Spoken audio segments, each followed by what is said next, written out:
Paano po kaya dapat gawin para mawala po ang undeducted sa payslip?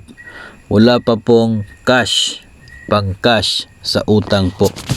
So, isa talaga sa malaking problema kapag mayroon kang undeducted obligation sa payslip ninyo ay hindi ka pinapayagan na mag-avail ng loan sa mga bangko at maging sa mga PLIs. Kasi nga kapag ikaw PLIs at GSIS ay papayagan na mag-avail ng loan sa GSIS, ay mas tatagal yung period na mananatili yung undeducted obligation sa payslip mo. So that won't help. Bakit?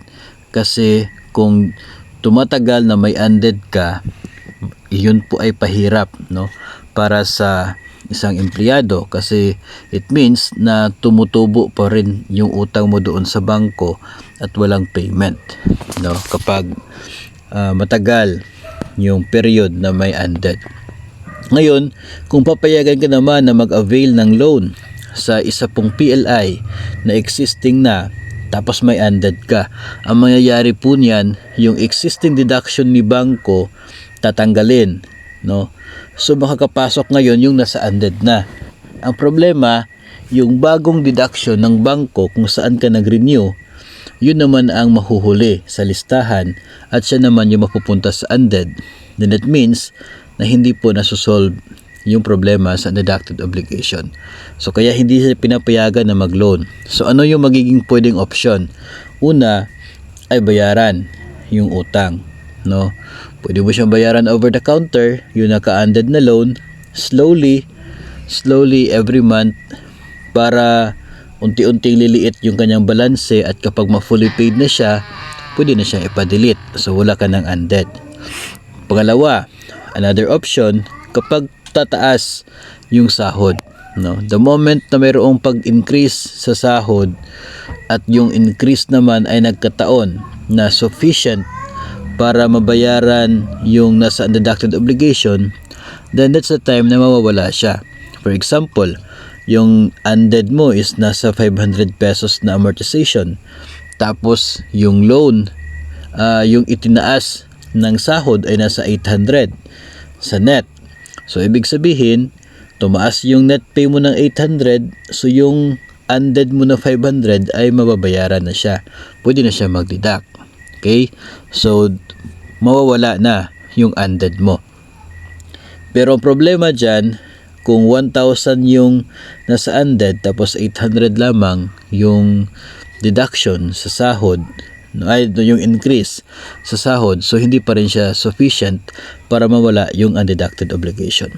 Ngayon, third option ay pwede po na ipa-buy out ito sa ibang bangko, o kaya ay i-renew, no, yung loan na yon kung ang kanyang balanse naman ay sufficient, no, na yung amortization ng bagong loan mo after buyout ay enough pa sa payslip mo, sa net pay mo, no.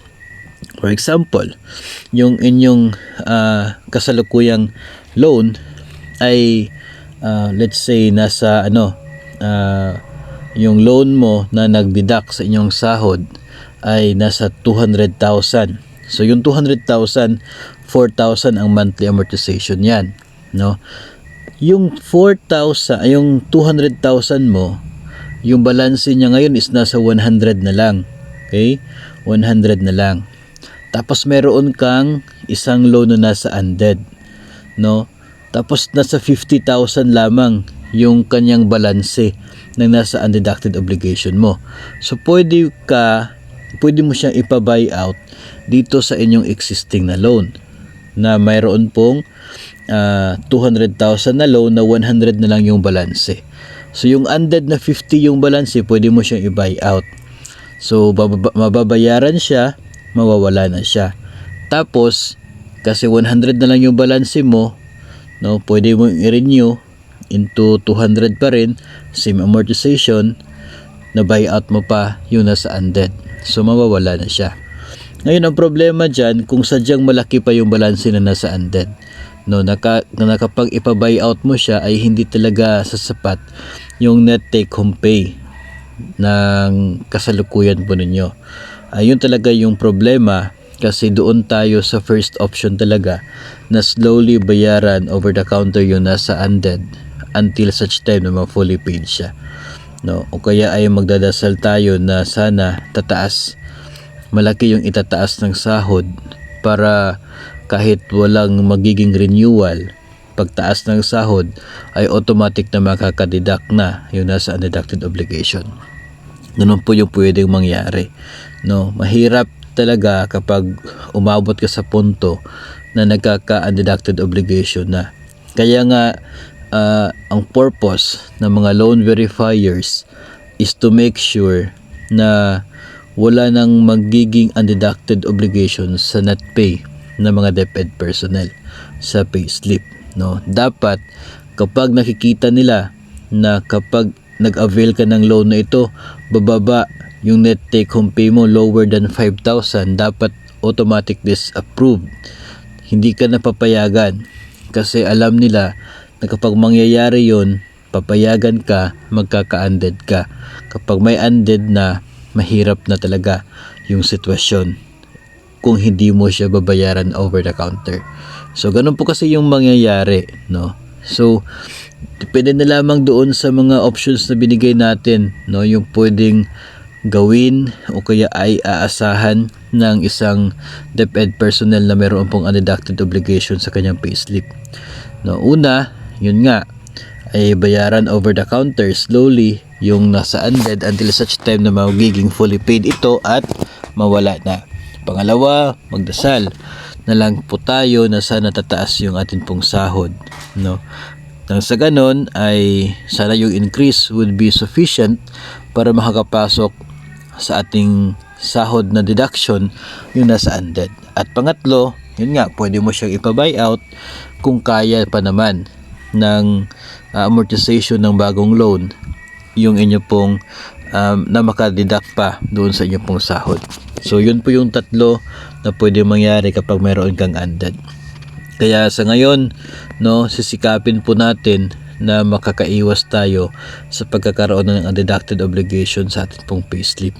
Ang purpose po nito ng DepEd is that mailayo tayo from pagiging malubog, no, sa utang sa mga bangko dahil sa pagtaas ng balanse ng loan due to undeducted obligations. Malaki po kasi yung interest kapag naka-undeducted obligation ka at hindi ka nagbabayad over the counter. Kaya talaga pong mahirap kapag mangyari yon sa isa pong empleyado ng DepEd. Kaya ang gusto ng DepEd ay mawala po yung senaryo na yon, maiiwasan, at yun po yung isang purpose kung bakit hindi talaga pinapayagan na mag-avail ng loan kung hindi na ito kaya na bayaran ng inyo pong net take home pay. No, hindi po ginajudge dito yung kakayahan mo as a person to pay, pero ang ginajudge dito is yung kakayahan ng inyo pong kasalukuyang sahod to pay for loan amortizations na ayon sa kontrata dapat mong bayaran mula sa inyo pong buwanang sahod.